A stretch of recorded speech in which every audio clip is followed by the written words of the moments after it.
Assalamualaikum warahmatullahi wabarakatuh. Abang kakak semuanya, apa kabarnya hari ini? Semoga semuanya sehat dan tetap semangat untuk mengikuti pembelajaran kita.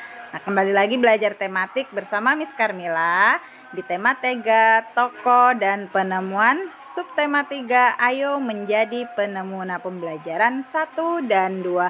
Nah, Bang Kakak, sebelum kita mulai pembelajaran kita, mari sama-sama kita membaca basmalah dan doa belajar terlebih dahulu. Bismillahirrahmanirrahim. Rabbi zidni ilma warzuqni fahma wa amalan mutaqabbala. Amin ya rabbal alamin.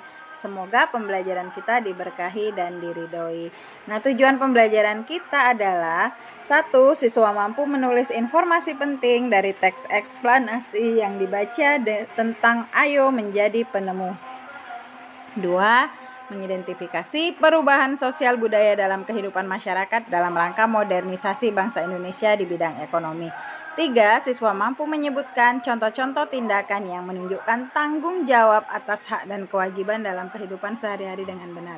4. Siswa mampu menulis informasi penting dari teks eksplanasi ilmiah yang dibaca tentang ayo menjadi penemu dengan menggunakan kalimat efektif dan kosakata baku dengan sistematis. Itulah tujuan pembelajaran kita. Oke, kita sudah mempelajari tokoh-tokoh dunia dengan penemuannya ya. Misalnya ada Michael Faraday, ada Thomas Alva Edison dengan penemuan bola lampu pijarnya, kemudian Gareth Augustus Morgan dengan penemuan lampu lalu lintas ya, ada John Logie Baird yang menemukan televisi, kemudian ada Charles Goodyear ya yang menemukan roda. Nah, lalu sikap-sikap seperti apa yang harus dimiliki untuk menjadi seorang penemu? Nah, mari kita belajar dari Pak Habibie. Nah, Bang Kakak masih ingat ya siapa Pak Habibie? Nah, Pak Habibie ya dulunya pernah menjabat sebagai wakil presiden dan menjadi presiden RI yang ketiga ya. Mari kita pelajari ya tentang biografi Pak Habibie. Nah, disiplin dan kerja keras awal dari sebuah inovasi yang cemerlang. Profesor Dr. Insinyur Baharudin Yusuf Habibie adalah presiden ketiga RI yang menjadi kebanggaan bangsa Indonesia. Beliau dilahirkan di Parepare, Sulawesi Selatan tanggal 25 Juni 1936. Nah, masa kecil Habibie dilalui di Parepare. Sikap hidup disiplin dan kerja keras telah ditunjukkan Habibie sejak kanak-kanak. Ia memiliki semangat tinggi pada ilmu pengetahuan dan teknologi. Ia melanjutkan SMA di Bandung dan prestasinya selalu menonjol terutama pada pelajaran IPA dan matematika. Nah, berikut ini adalah perjuangan keras di perantauan. Nah, didukung oleh kemauan keras untuk belajar. Selepas SMA beliau masuk di ITB, Institut Teknologi Bandung. Kemudian mendapatkan beasiswa untuk melanjutkan kuliah di Jerman jurusan konstruksi pesawat terbang. Ia bertekad bulat untuk bekerja keras dan harus sukses. Habibie selalu menggunakan musim liburannya dengan bekerja mencari uang untuk membeli buku sebagai pendukung sekolahnya. Tahun 1960 Habibie mendapat gelar diploma di Jerman dengan nilai sempurna. Ia bekerja di industri kereta api Jerman dan berhasil menemukan cara untuk membuat 1000 wagon kereta api berkekuatan tinggi. Di pagi buta, Habibie harus berjalan kaki cepat ke tempat kerja yang jauh untuk menghemat kebutuhan hidup. Kemudian pulang pada malam hari dan belajar untuk kuliahnya. Tahun 1965, Habibie mendapat gelar Doktor Insinyur dengan nilai sangat sempurna. Nah, berikut ini adalah buah dari kerja kerasnya Habibie, kemudian bekerja di industri pesawat terbang Jerman. Karena sikap disiplin dan kerja keras, karirnya terus naik hingga dipercaya menjadi vice president sekaligus direktur dan penasehat senior bidang teknologi. Ia menjadi satu-satunya orang Asia yang berhasil menduduki jabatan bergengsi di perusahaan pesawat terbang Jerman. Nah, kemudian ini adalah kecintaan pada tanah air. Tahun 1968, Habibie mengundang 40 insinyur Indonesia untuk bekerja di Jerman guna mempersiapkan keterampilan dan pengalaman mereka dalam membuat produk industri dirgantara, maritim, dan darat di tanah air. Tahun 1974, Habibie diminta pulang ke tanah air dan menjadi penasehat pemerintah di bidang teknologi pesawat terbang. Ia menjadi Menteri Negara Riset dan Teknologi hingga menjadi Wakil Presiden dan Presiden RI ketiga. Nah, berikut adalah prestasi cemerlang buah dari disiplin dan kerja keras. Habibie menyumbang berbagai penemuan dan sejumlah teori di bidang konstruksi pesawat terbang seperti Habibie Factor, Habibie Theorem, dan Habibie Method yang dipakai oleh universitas di seluruh dunia. Ia dijuluki sebagai Mr. Crack karena menemukan rumus untuk menghitung cacat badan pesawat terbang. Ia juga menerima banyak penghargaan dan prestasinya diakui berbagai lembaga internasional seperti di Jerman, Inggris, Swedia, Prancis, dan Amerika Serikat, serta menerima penghargaan yang hampir setara dengan hadiah Nobel. Nah, jadi abang kakak ya, kerja keras Habibie. Nah, ini patut kita contoh ya. Nah, bukan di dalam Al-Qur'an ya, Allah sudah memberitakan di dalam surat At-Taubah ayat 105 yang artinya, bekerjalah kamu, maka Allah dan Rasulnya serta orang-orang mukmin akan melihat pekerjaanmu itu, dan kamu akan dikembalikan kepada Allah yang mengetahui akan yang gaib dan yang nyata, lalu diberitakannya kepada kamu apa yang telah kamu kerjakan ya. Jadi apa yang telah kita kerjakan nantinya akan diperlihatkan kepada kita kembali ya abang kakak. Oke, nah disiplin dan kerja keras awal dari sebuah inovasi yang cemerlang. Nah, ini berikutnya adalah Habibie, Bapak Teknologi Indonesia. Nah, tahun 1976 Habibie mendirikan industri pesawat terbang pertama di kawasan Asia Tenggara, yaitu PT Nurtonio dan industri strategis lainnya.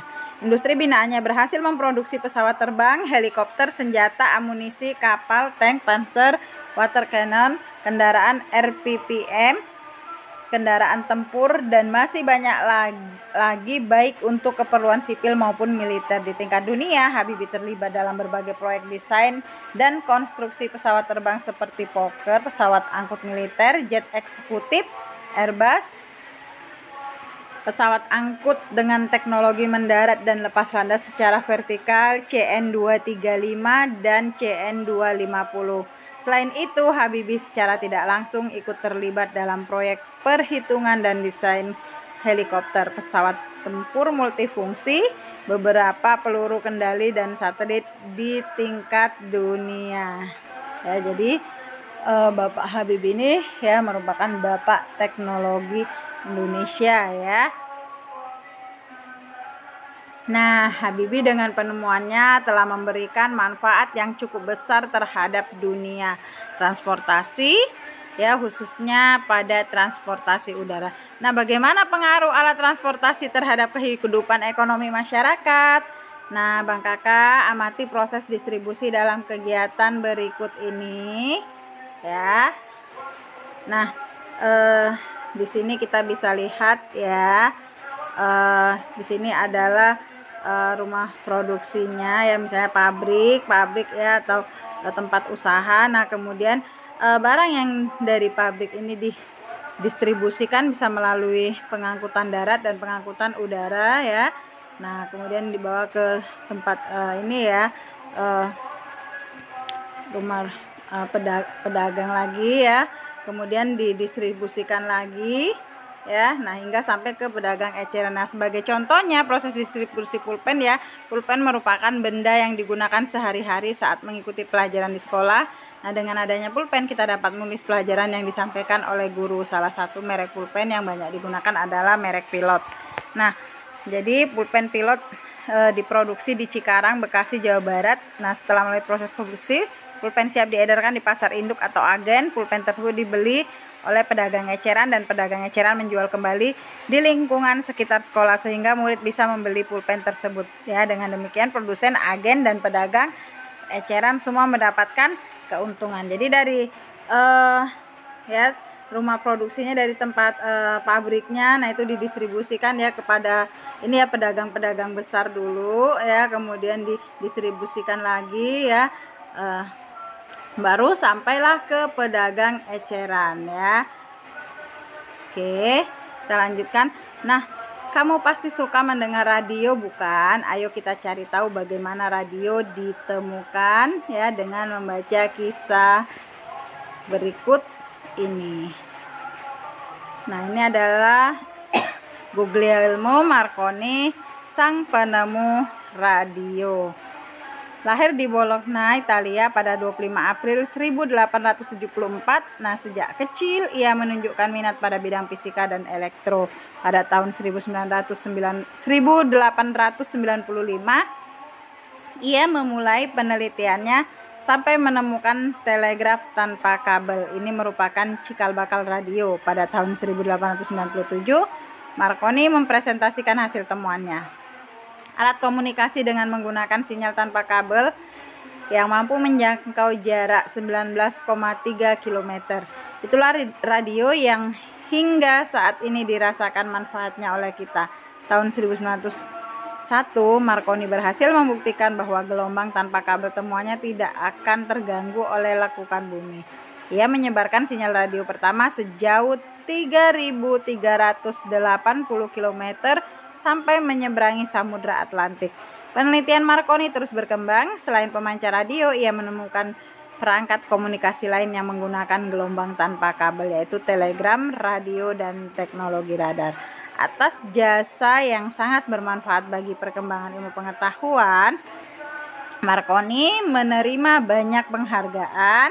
Penghargaannya antara lain ya di bidang fisika ya, dan gelar kehormatan dari Kaisar Rusia ya. Nah, Guglielmo Marconi yang berjasa telah menemukan radio. Nah, Guglielmo Marconi menemukan radio dan membawa banyak manfaat bagi penduduk dunia. Lalu bagaimana kita memanfaatkan temuannya dengan bijak? Ayo kita pelajari. Nah, abang kakak ya, kita harus menggunakan ya penemuan-penemuan ya tersebut dengan secara bijak ya, karena banyak manfaat yang kita peroleh dari penemuan-penemuan para tokoh tersebut. Nah, abang kakak, dalam pelaksanaan hak dan kewajiban, nah itu kita harus laksanakan secara seimbang ya. Nah, perhatikan, Lani suka sekali mendengarkan berbagai lagu dari stasiun radio. Nah, ketika Lani mendengarkan radio di kamarnya, volume suara radio itu keras hingga adiknya yang sedang belajar merasa terganggu ya. Nah, maka dengan itu kita harus menggunakan hak dan kewajiban kita secara seimbang ya. Nah, apakah abang kakak sudah melaksanakan kewajiban hak dan kewajiban secara seimbang? Nah, dari gambar tersebut ya, kita lihat ya bahwasanya Lani belum melaksanakan hak dan kewajibannya secara seimbang ya. Nah, meskipun Lani berhak mendengar radio ya, mendengar lagu dari radio, tapi Lani tidak memikirkan orang di sekitarnya. Misalnya adiknya yang sedang belajar. Dengan perilaku Lani, maka dia tidak mendukung adiknya mendapat pendidikan yang baik. Ya, meskipun Lani punya hak mendengarkan radio, adik Lani juga mempunyai hak untuk belajar dengan nyaman. Hak Lani dibatasi oleh hak orang lain. Lani harus bertanggung jawab menggunakan haknya. Selain itu, setiap anggota keluarga mempunyai kewajiban untuk menjaga kenyamanan di rumah. Nah, begitu juga dengan kita ya, bang kakak ya. Mungkin kita yang hobi mendengarkan musik atau mendengar radio. Nah, kita berhak ya mendengarkannya. Namun, kita gunakanlah volume yang cukup didengar oleh kita gitu, tidak mengganggu kenyamanan orang lain ya. Jadi antara hak dan kewajiban itu harus kita laksanakan secara seimbang. Nah, berikut ini ya ada beberapa contoh. Nah, apakah dia sudah melaksanakan hak dan kewajibannya dengan tanggung jawab? Nah, perhatikan gambar ya. Di gambar yang satu di sini kita lihat anak-anak sedang ini ya, anak SD, mereka berboncengan ya, naik sepeda motor. Nah, apakah mereka menggunakan hak dengan tanggung jawab? Nah, ternyata belum ya, karena mereka belum cukup umur dan belum memiliki hak berkendara. Kemudian apakah mereka melaksanakan kewajiban dengan tanggung jawab? Nah, belum juga, karena mereka ya tidak mentaati peraturan seperti menggunakan helm dan belum memiliki SIM ya, dan belum ini ya, anak-anak usia SD ya mengendarai sepeda motor sendiri ya. Nah, kemudian tuh gambar 2. Nah, di sini anak yang melihat contekan ya. Nah, jadi dia belum menggunakan hak dan tanggung jawabnya karena ia ingin mendapatkan hak nilai tinggi tapi dengan cara yang salah, yaitu mencontek. Kemudian dia tidak melaksanakan tanggung jawab ya, kewajiban dengan tanggung jawab, karena dia tidak mau belajar sebelum menghadapi tes atau ujian. Nah, cermati teks eksplanasi berikut ini. Nah, ini pensil si kecil yang amat penting. Pernahkah terbayang olehmu gimana sih manusia bikin tanda dan tulisan sebelum ditemukannya pensil? Bagaimana proses penemuan pensil hingga menjadi bentuk pensil seperti sekarang dengan proses pembuatan yang lebih modern? Zaman dulu, manusia menggambar dan menulis dengan menggoreskan ujung pisau ke batang pohon. Lalu, pada masa Romawi kuno, sebilah logam tipis dipakai untuk membuat goresan pada batu dan lembar daun papirus. Perkembangan pensil dimulai sejak ditemukannya grafit pada tahun 1564 di Bordeaux, Inggris. Grafit ditemukan sebagai material yang dapat meninggalkan tanda hitam yang cukup pekat, namun terbukti lunak dan gampang patah. Untuk itu, grafit membutuhkan tangkai pemegang. Pada mulanya, grafit hanya dibungkus oleh tali yang terbuat dari kulit domba. Terus, ditemukan cara untuk memasukkan grafit di antara dua bilah kayu yang dilubangi. Ketika itulah mulai dikenal alat tulis yang kini dinamakan pensil. Pensil mulai dibikin secara massal pada tahun 1662 di Nuremberg, Jerman. Selanjutnya, mulai abad 19, Faber-Castell, Lyra, Staedtler, dan perusahaan-perusahaan lain mengembangkan pensil buat alat tulis secara pesat. Pada zaman modern, pensil dibuat dengan hancurkan grafit murni sama tanah liat hingga berbentuk bubuk. Kemudian campuran ini dicetak menjadi bentuk tipis panjang dan dilapis dengan kayu. Jadilah pensil dengan bentuk yang kita kenal saat ini. Pensil menjadi benda yang penting banget hingga saat ini. Kalau nggak ada pensil, kita bakal kesulitan waktu lagi belajar. Kita juga nggak bisa bikin karya tulis seperti cerita pendek, puisi, dan tulisan lainnya. Nah, abang kakak perhatikan kata yang bercetak miring yang terdapat pada teks tersebut. Nah, kata-kata yang bercetak miring tersebut adalah kosakata non baku atau kata tidak baku. Oke, Miss contohkan ya. Nah, di sini kata yang bercetak miring. Nah, ini ya kata gimana sih ya. Nah, itu salah satu contohnya. Nah, kemudian bikin. Nah, ini juga kata yang bercetak miring. Jadi, ya kosakata tersebut adalah kosakata non baku atau kosakata tidak baku. Nah, kosakata baku adalah kosakata yang penulisannya telah sesuai dengan pedoman umum ejaan bahasa Indonesia atau PUEB ya. Nah, abang kakak, sebelumnya kan kita sudah mempelajari ya tentang apa itu kosakata baku. Nah, sebaliknya kosakata non baku adalah kosakata yang penulisannya tidak sesuai dengan pedoman umum ejaan bahasa Indonesia atau PUEB. Nah, kosakata baku ini wajib digunakan dalam tulisan atau percakapan pada acara-acara formal. Kosakata non baku boleh digunakan dalam bahasa percakapan pada acara non formal seperti saat kita berbicara kepada teman dalam kehidupan sehari-hari. Jadi, terkadang tanpa kita sadari ya, kata-kata yang kita ucapkan ketika kita berbicara dengan teman kita atau orang-orang yang ada di sekitar kita itu adalah kosakata yang tidak baku ya. Nah, abang kakak, sekarang tugas abang kakak ya dari teks tersebut. Nah, tadi kata-kata yang bercetak miring ya itu merupakan kosakata non baku ya atau kosakata tidak baku. Nah, abang kakak tuliskan dalam tabel berikut ini ya. Contohnya kata gimana sih. Nah, kemudian kita cari kosakata bakunya ya. Gimana sih itu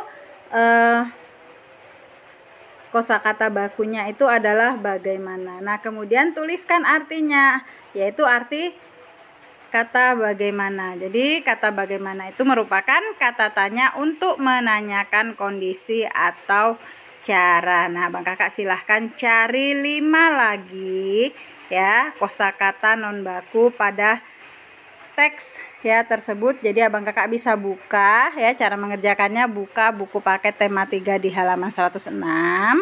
Kemudian cari kosakata non baku yang bercetak miring ya. Nah, itu tadi dicontohkan adalah kata gimana sih ya. Nah, kemudian buat tabel di buku tulismu ya. Nah, seperti contoh yang di samping ini, buat tabel seperti ini ya. Kemudian buat kosakata baku dari kosakata non baku yang telah kamu temukan ya.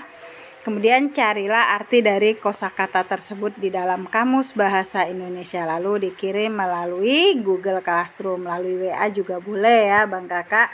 Jadi silahkan Abang Kakak cari lagi 5 kosakata non baku ya yang bercetak miring pada teks bacaan tadi ya. Oke, jadi dikerjakan tugasnya ya, dan kirimkan nanti melalui Google Classroom atau WA Miss Carmila. Nah, Abang Kakak, itulah materi kita hari ini. Semoga bermanfaat untuk kita semuanya. Ya, terima kasih sudah menonton video ini dari awal hingga akhir. Untuk materi kita hari ini, tuh ya, kita akhiri dengan lapas hamdalah alhamdulillahirabbil alamin. Kita ketemu lagi di materi berikutnya. Assalamualaikum warahmatullahi wabarakatuh.